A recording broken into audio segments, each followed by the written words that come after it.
Welcome everyone to Sanjay Education. आज का topic है रेशियो एंड प्रोपोर्शन। हमने लास्ट टॉपिक्स में रेशियो एंड प्रोपोर्शन दोनों कवर किया हुआ है, बट आज जो टॉपिक हम स्टार्ट करने वाले हैं उसमें रेशियो एंड प्रोपोर्शन दोनों कंबाइन करके हम लोग सम सॉल्व करेंगे। और साथ साथ हम लोग कुछ नए टर्म्स को सीखेंगे, नए टर्म्स के बारे में समझेंगे, जिससे कि हम सब आगे जो आने वाले प्रॉब्लमेटिक सम्स रहेंगे, बड़े बड़े टफ सम्स लगेंगे आपको, बट वो इजिली हम लोग सॉल्व कर सकते हैं with the help of those concept. तो पहला चीज है दैट आप लोग कॉन्सेप्ट क्लियर रखिएगा कि आप लोग क्या सीख रहे हैं। चलिए, पहला टॉपिक है अल्टरनेंडो। अल्टरनेंडो मतलब क्या होता है? जैसे मान लो चार टर्म्स है, A B C and D. Okay, four terms are in proportion. तो हम लोग इसको क्या लिख सकते हैं, कैसे लिख सकते हैं? A to B proportion C to D, you can write it as. But अब मान लो इसको हम लोग क्या लिख सकते हैं, like A by B equals to C by D. अगर हम रीलोकेट करें, सी का पोजिशन हम चेंज कर दे रहे हैं, ठीक है, बी बाई डी।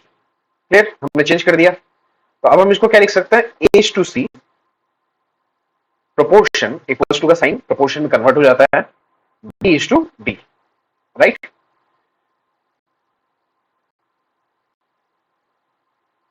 तो यहां पे क्या था? A is to B proportion C is to D, but यहां पे चेंज हो गया A is to C proportion B is to D. यहां पे क्या है? सेकेंड एंड थर्ड टर्म आपस में क्या हो गया? इंटरचेंज हो गया। और इंटरचेंज होने के बाद भी if these four terms are in proportion, then we can say that the term used here is alternando. तो यहाँ पे क्या टर्म यूज किया गया है? alternando। मतलब होता है that second and term third terms अगर इंटरचेंज हो जाए, उनका प्लेस इंटरचेंज कर दिया जाए, और तभी अगर चारों टर्म्स प्रोपोर्शन में होंगे तो उसको alternando बोलते हैं, ठीक है, उस प्रोसेस को। लाइक 2:3 दिया हुआ, ठीक है, and proportion 10:15। Okay, second term है 3, थर्ड टर्म है 10। अगर हम मान लो दोनों को इन्वर्ट कर दे, मीन्स दोनों का प्लेस जो है उसको इंटरचेंज कर देंगे, 3:15। 2:10 को अगर हम सॉल्व करेंगे तो क्या आएगा? 2 1 जा 2 5 जा।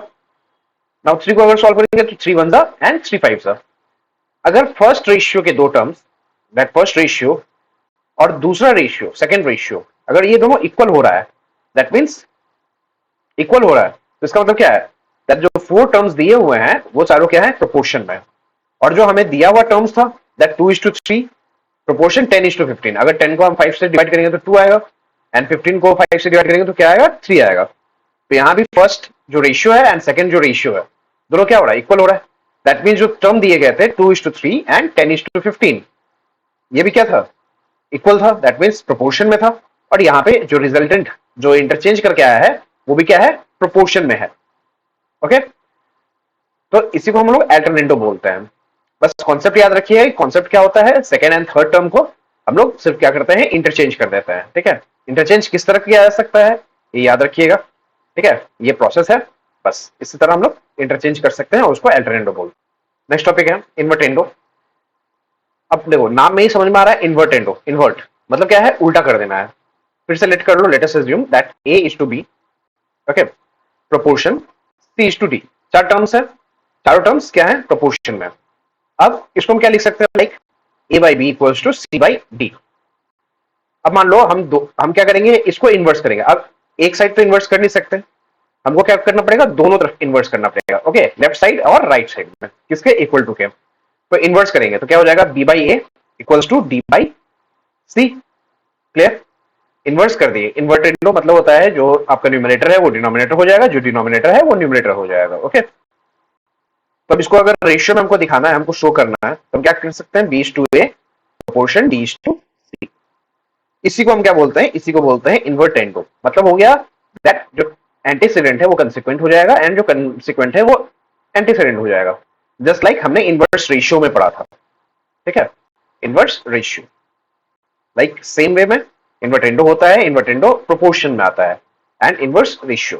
ओके, तो यहाँ पे फर्स्ट जो हमें रेशियो दिया रहेगा उसको हम क्या करेंगे? इन्वर्स करेंगे, एंड सेकंड जो रेशियो दिया रहेगा उससे भी हम इन्वर्स कर देंगे। लाइकवाइज यहाँ पे जिस तरह एग्जांपल दिया हुआ है उस एग्जांपल को ले लेते हैं। 6:10 प्रोपोर्शन 9:15।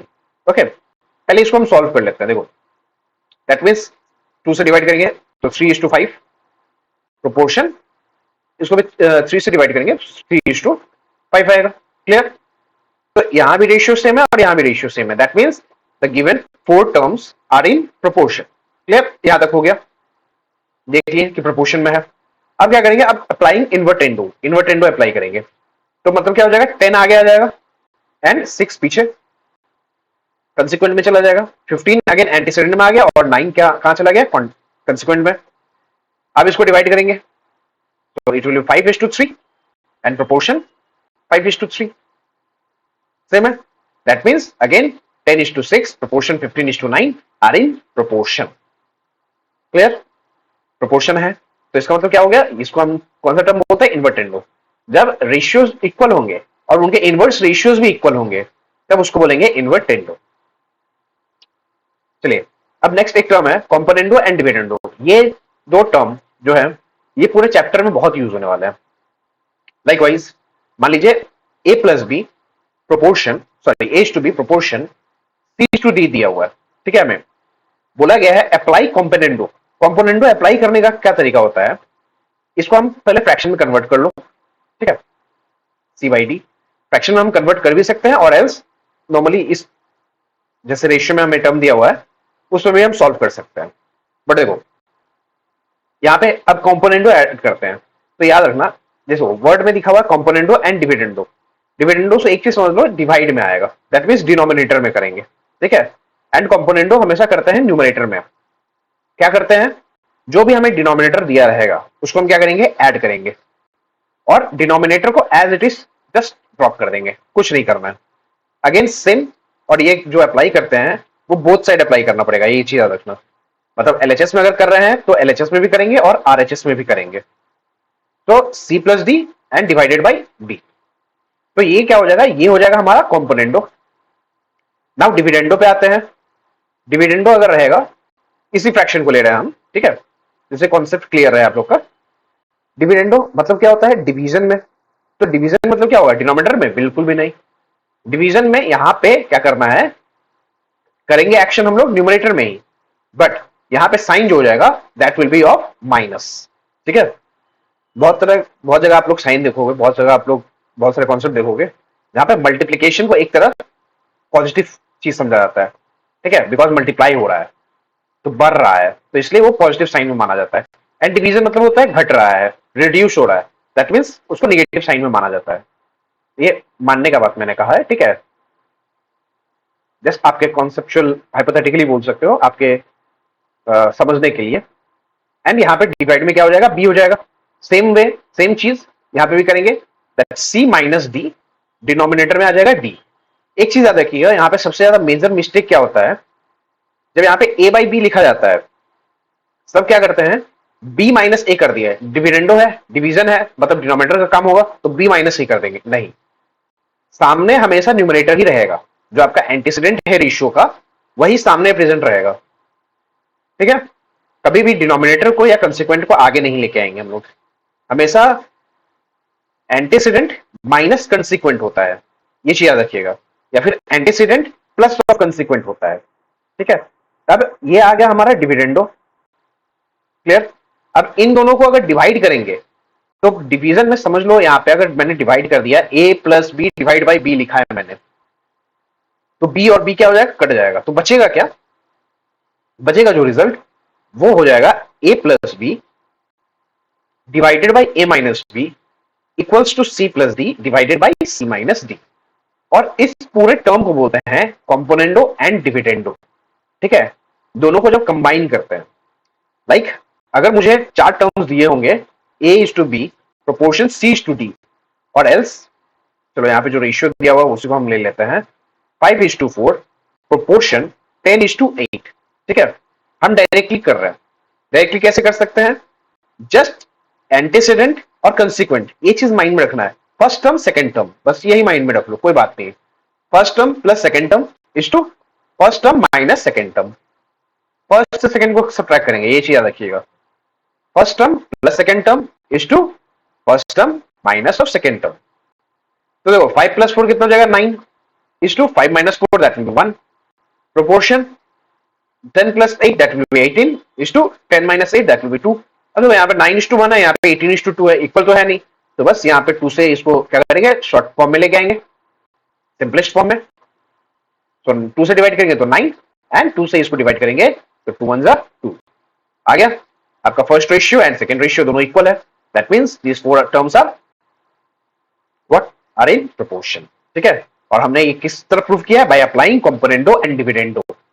ओके, और कंपोनेंडो एंड डिविडेंडो टुगेदर भी बोल सकते हो, और ये हमने कंपोनेंडो एंड डिविडेंडो अप्लाई कर दिया है। और कैसे अप्लाई किया जाता है ये चीज याद रखिएगा। दैट न्यूमरेटर में ऐड करोगे, डिनोमिनेटर में सब्ट्रैक्ट करोगे, और सब्ट्रैक्ट किससे करोगे? जो फर्स्ट टर्म रहेगा उससे सेकंड टर्म को सब्ट्रैक्ट करेंगे। ठीक है, तो इसमें कंफ्यूज नहीं होना है। ठीक है, तो मेन याद रखिएगा कंपोनेंडो एंड डिविडेंडो में डिफरेंस क्या होता है। ठीक है, चलिए अब नेक्स्ट टर्म है एडेंडो। देखो नाम में ऐड है, ऐड करना है। ऐड किसको करना है? रेशियोज को ऐड करना है? बिल्कुल भी नहीं, मतलब बिल्कुल हाँ, रेशियोज को ऐड करेंगे, लेकिन कैसे? अब जैसे देखो यहाँ पे जैसे अलग अलग रेशियोज दिए हुए हैं, A1 divide by B1 equals to A2 divide by B2 equals to A3 divide by B3, ये सब दिए हुए हैं। एडेंडो मतलब क्या होता है? This will all be equal to, सारे न्यूमरेटर्स को ऐड कर दो, डिवाइडेड बाई सारे डिनोमिनेटर्स को ऐड कर दो। ठीक है, लाइक अगर मैं 2:3 रेशियो दिखा के आपको एग्जांपल बताता हूं, like 2/3 equals to 4/6 equals to 6/9, just इतना ही रहने देते हैं। ठीक है, तो देखो आगे भी कर सकते हो, 8 डिवाइड बाई 12। ओके, अब इतना ही रहने दो। अब इसको ऐड करेंगे, न्यूमरेटर्स को सारे सारे न्यूमरेटर्स को, सारे जो एंटीसीडेंट्स हैं उनको ऐड करेंगे। तो सबको ऐड करने पे क्या आएगा? That will B 2 + 4 6, 6 + 6 12, 12 + 8 it will be 20, divided by 3 + 6 9, 9 9 18, and 18 + 20 it will be 30। तो 2 से 10 से डिवाइड करोगे it will be 2 and it will be 3। क्या आ गया? 2/3 इक्विवेलेंट टू दिस। सबको अगर रिड्यूस करोगे तो सेम 2/3 2/3 2/3 आएगा। तो इसका मतलब क्या हुआ? एडेंडो मतलब होता है सारे जितने भी एंटीसीडेंट हमको दिए रहेंगे, सारे एंटीसीडेंट्स को ऐड करो और सारे कंसिक्वेंट्स को ऐड करो, एंड दैट जो रिजल्टेंट आएगा ऐड करने के बाद, that will be equal to all the ratios. जितने भी रेशियोज होंगे सबके बराबर होंगे। ठीक है, और ये जो कॉन्सेप्ट है ये आगे आप लोगों के सम्स में यूज होने वाला है, इसलिए मेन ये चीज याद रखिएगा। ठीक है, चलिए आज का पहला सम स्टार्ट करते हैं। आज जो हम लोग सम स्टार्ट करने वाले हैं, ठीक है, सम सभी हम लोग 2 क्लासेस में करेंगे इसको डिवाइड।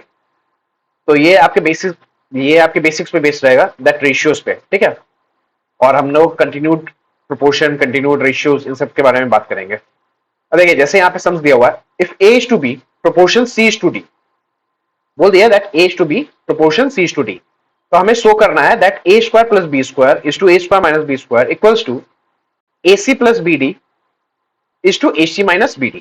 ठीक है, अब देखो जब भी इस तरह का सम्स रहेगा, ये सम्स नॉर्मली आता है 2 मार्क्स में। ठीक है, 2 से 3 मेजर, 3 में भी नहीं आता है, ये 2 में आता है, और रेशियोज प्रोपोर्शन से एक क्वेश्चन रहेगा आपका। अब देखिए यहाँ पे क्या है? A is to B proportion C is to D, तो हम लोग इसको क्या लिख सकते हैं? A/B equals to C/D, that will be equals to K late.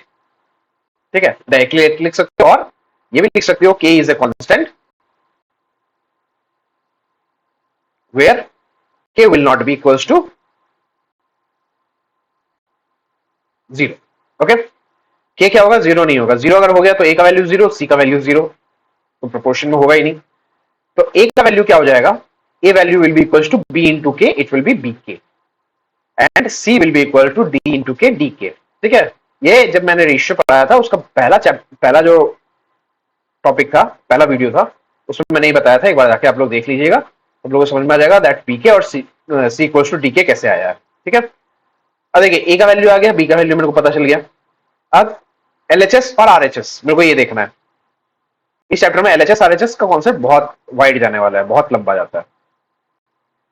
देखो A² + B² is to A² - B²। तो देखो रेशियो में है तो हम क्या करेंगे? फर्स्ट इसको डिवाइड कर लेंगे, दैट मींस फ्रैक्शन में कन्वर्ट कर लेंगे। A² - B², A का वैल्यू क्या दिया हुआ है? BK whole square, plus B² का value B square as it is drop कर देंगे, बिकॉज यहाँ पे तो ए और सी का वैल्यू दिया हुआ है, बी का वैल्यू नहीं दिया हुआ है, तो जिसका वैल्यू हमें नहीं दिया रहेगा उसको just as it is drop कर देंगे। ठीक है, ये चीज याद रखिएगा। और ये वैसे वैल्यू दिया हुआ नहीं था, वैल्यू हम लोगों ने निकाला था। और अगर कोई बोलेगा कि बी का वैल्यू हम निकाल सकते थे, तो सिंपली यहाँ पे ए बाई बी की जगह हम इन्वर्टेंडो करते, दैट इज बी बाई ए करते और डी बाई सी करते। तो किसी एक का ही वैल्यू निकालोगे, इधर बी डी का निकालोगे और ए सी का निकालोगे। ठीक है, और उसके बाद यहाँ पे डिनोमिनेटर में क्या दिया हुआ है, डिनोमिनेटर में दिया हुआ है A square minus B square. तो ए स्क्वायर का वैल्यू क्या है, B K whole square minus of B square. अब देखो ब्रैकेट के अंदर क्या है, बी के है होल स्क्वायर है, यहाँ पे इंडिसेस अप्लाई होता है। हर एक टॉपिक एक दूसरे से जुड़ा हुआ रहता है। ठीक है, याद रखना। ब्रैकेट जब ओपन करेंगे तो एम क्या हो जाएगा, दोनों के ऊपर बेताल की तरह चपक जाएगा। ठीक है, तो बस इसको लिखेंगे क्या, बी स्क्वायर के square plus B square divided by B square के square minus of B square. अब देखो बहुत ज्यादा बी हो गया, तो ऊपर में क्या करेंगे, यहाँ पे बी स्क्वायर है, यहाँ पे बी स्क्वायर है, तो बी स्क्वायर कॉमन ले लो, क्या बचेगा, के स्क्वायर प्लस 1। और यहाँ पे बी स्क्वायर है तो बी स्क्वायर कॉमन ले लो यहाँ से भी, यहाँ पे क्या बचेगा, K square minus 1 and B square cut गया। अब देखो इसको कट मत कर देना। ठीक है, बिकॉज यहाँ पे प्लस का साइन है और यहाँ पे क्या है, निगेटिव साइन है, तो साइन ऑपोजिट है, दैट मींस डिफरेंट टर्म्स हो गए। तो ये आ गया मेरा एलएचएस।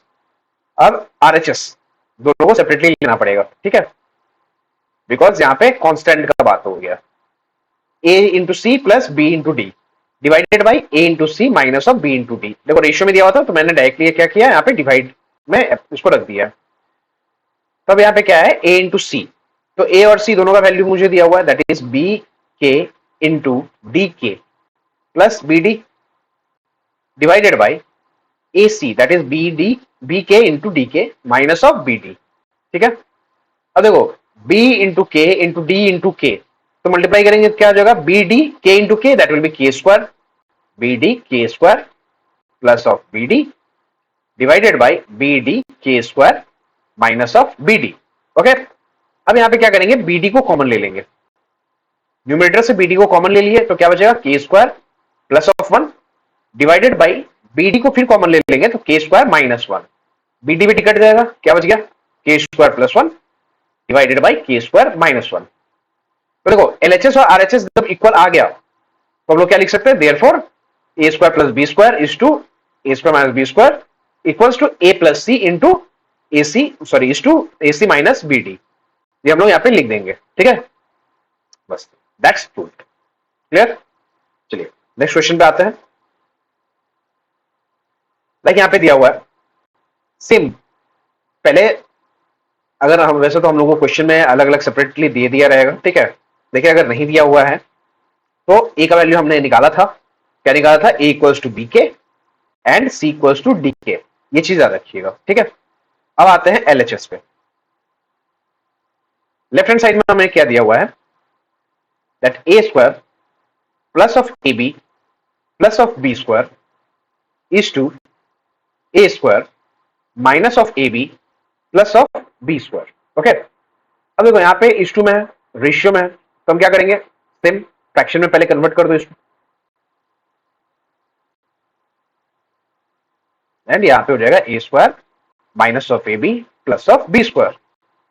अब ब्रैकेट दे भी सकते हो आप, नहीं भी दे सकते हो, that depends on to you.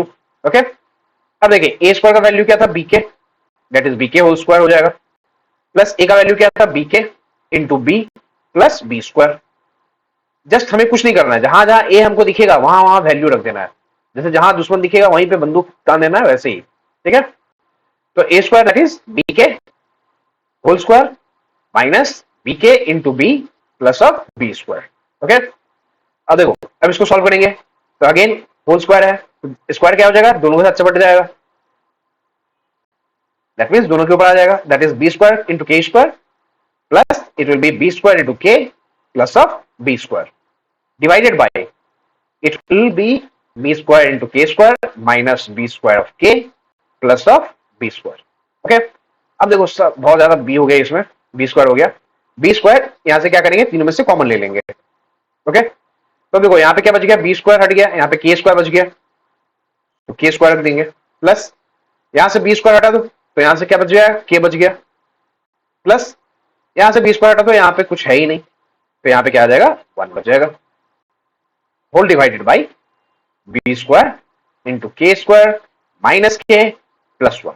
Again same चीज आ गया यहाँ पे, अब बी स्क्वायर कट जाएगा, यहाँ पे क्या बचेगा, it will be K square plus of K plus of 1 divided by K square minus of K plus of 1। Same चीज आप लोग को यहां पे करना है, इसमें मैं नहीं बताऊं, मैं थोड़ा बता दे रहा हूं, ठीक है, करिएगा आप लोग। सी के जगह पे डी के रखेंगे तो डी स्क्वायर के स्क्वायर हो जाएगा, यहाँ पे फिर सी इंटू डी है, that is D K into D, multiply करेंगे, उसके बाद डी स्क्वायर को कॉमन ले लेंगे एंड रिजल्टेंट यही आएगा। और ये नहीं आया तो एक बार फिर से क्रॉस चेक कीजिएगा आप लोग कि आप लोगों ने कहां गलती किया है, ठीक है। एंड आने के बाद हम लोग क्या लिख देंगे, therefore A square plus A B plus B square equal is to a square minus ab plus of b square equals to c square plus of cd plus of d square is to c square minus of cd plus of d square proved। Okay, there और LHS equal to RHS prove भी लिख सकते हो आप लोग, ठीक है। चलिए नेक्स्ट क्वेश्चन पे आते हैं। और देखो ये क्या है, रूट में दिया हुआ है, ठीक है, यहाँ पे रूट पूरा पढ़ा नहीं है, ये स्क्वायर रूट के अंदर है। तो अगेन हमें पता है ए का वैल्यू क्या था, बी के हमने निकाला था, सी का वैल्यू क्या था, डी के हमने ये भी निकाल लिया था। तो अब A square plus C square root under है, then LHS will be equal to root under of A square plus of C square divided by root under of B square plus of D square, ठीक है। Root under का concept थोड़ा हल्का फुल्का आप लोगों को पता होगा, ठीक है, दैट इज स्क्वायर रूट निकाला जानते होंगे, बट यहाँ पे वेरिएबल्स है तो वेरिएबल्स में थोड़ा देख के चलना पड़ेगा, ठीक है। और इसी बेसिस पे आपको लोग को बाद में क्वाड्रेटिक सर्ट्स भी बताया जाएगा, क्वाड्रेटिक सर्ट्स में आप लोगों को पूरा कॉन्सेप्ट पता चल जाएगा रूट्स का क्या होता है।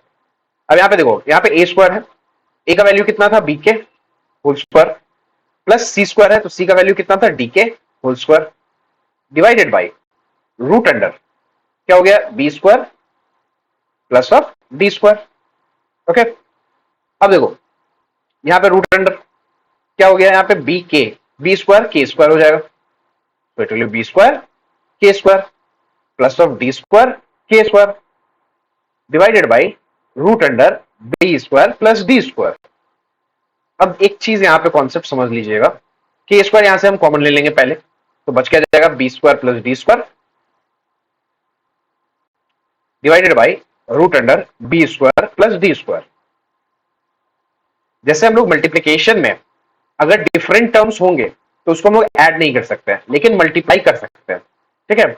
एडिशन में अगर डिफरेंट टर्म्स रहेंगे तो हम लोग उसको ऐड नहीं कर सकते हैं, सेम टर्म होना चाहिए, वेरिएबल्स होना चाहिए। सेम उसी तरह होता है, अगर रूट के अंडर में दो डिफरेंट टर्म्स अगर स्क्वायर में है तो इसके लिए हम क्या करेंगे, बाहर किसी को ला नहीं सकते रूट के बाहर।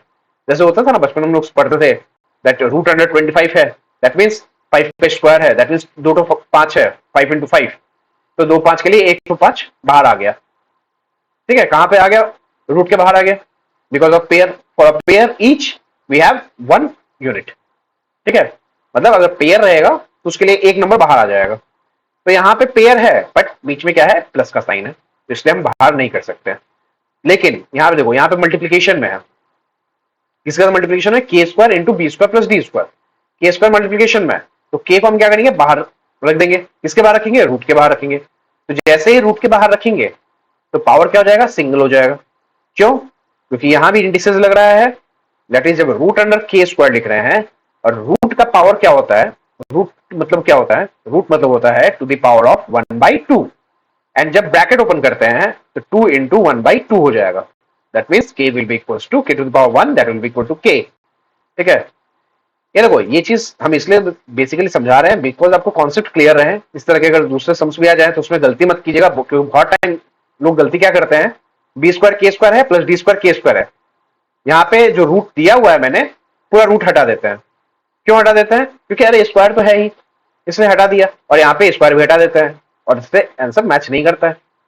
क्यों, क्योंकि कॉन्सेप्ट ही नहीं पता है, ठीक है। तो कॉन्सेप्ट पहला चीज है, कॉन्सेप्ट आप लोग समझिए, कॉन्सेप्ट समझ लेंगे तो उसके बाद कोई भी सम्स आप लोग कर सकते हैं, ठीक है, कितना भी टफ सम्स हो। तो देखो यहाँ मल्टीप्लीकेशन में है तो क्या करेंगे, के को बाहर ले लेंगे, it will be root under B square plus D square divided by root under of B square plus D square. अब सेम टर्म्स है, कट जाएंगे, बचेगा क्या, के बच गया। ओके, के। नाउ आरएचएस, आरएचएस क्या है, p a plus of q c divided by PB plus of QD. Okay.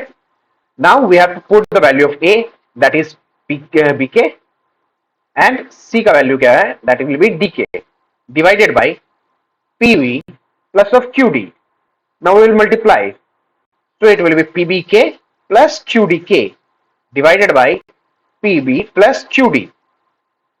Now यहाँ पे देखो न्यूमरेटर में यहाँ पे K है और यहाँ पे भी K है, तो K को क्या करेंगे, कॉमन ले लेंगे। It will be what, PB plus QD whole divided by PB plus of QD. Now QD and PB cut गया, बचेगा क्या, K। अब देखो यहां भी K बच गया है और यहां भी K बच गया है। LHS equals to RHS, therefore LHS equals to RHS and it's been proved. Clear? तो इसी तरह से हम किसी भी सम्स को सॉल्व कर सकते हैं जो हमें रेशियो दिया रहेगा क्वेश्चन में, उसको बस क्या करना है, हमको वैल्यू पुट करना है, प्लेस करना है जो भी हमें दिया रहेगा, और उस बेसिस पे हम लोग सम्स को सॉल्व कर सकते हैं। चलिए आज के लिए बस इतना ही है, दैट्स ऑल फॉर टुडे। कल से हम लोग इसी बेसिस पे अलग अलग सम्स को देखेंगे, कंटिन्यूअस प्रोपोर्शन के सम्स को किस तरह सॉल्व किया जाता है वो देखेंगे। ठीक है।